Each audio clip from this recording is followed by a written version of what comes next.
I had the privilege of heading the NEPAD East African office.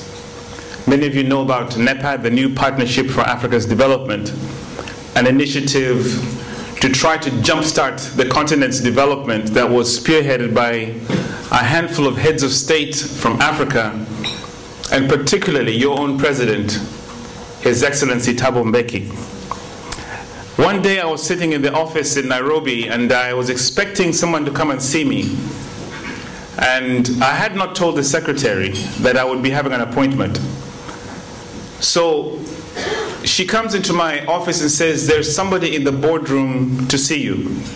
And I said, "Yes, I'm expecting somebody." And I rushed to the boardroom, and there standing before me was not the person I had intended to see, but a young man looking at me quite nervously. And I said, "What can I do for you?" And he looked at me and he said, "Sir, I'm looking for a job."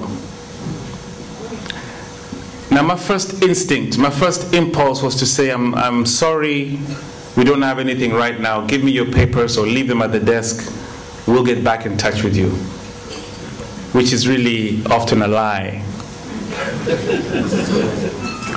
But because I was there in the boardroom, because I had a few minutes, I decided to talk to this young man. And I said, "Have a seat."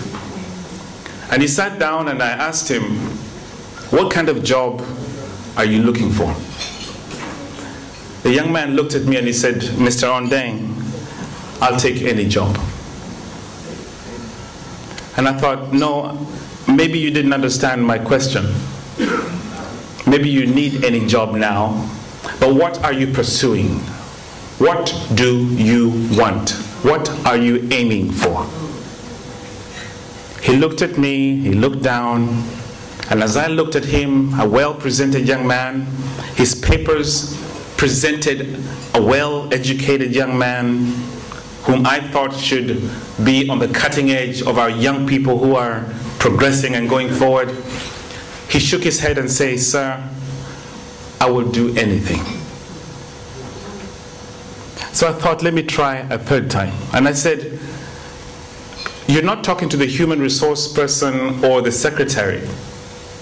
I'm not promising you a job, but if there's a job, it is me who's going to make that decision. I'm asking you, what would you like to do?" And he looked at me, and again, the young man, almost shaking, said, "Sir, I will do anything." As I escorted this young man out of the room after that short discussion, I thought I saw not just a young man dejected walking out of the door, but in a way I saw a whole generation walking out that door.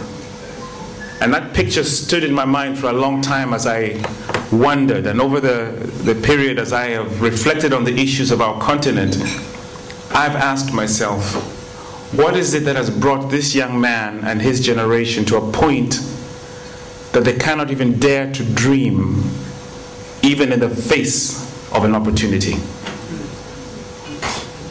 He walked out. I've never met him again. I don't know what has ever come of him. But I wondered, what is informing that young man? What is it that is shaping his mind? Because whether I like it or not, I will move on, and that young man, and I speak of him symbolically, is going to be my leader, whether I like it or not. He will lead me, and I will sit somewhere, an old man, and say, I wish these leaders would do something differently. I wish they would be just a little bit different. I wish they would do things better. And I ask myself, what is going to prepare him for that position of leadership?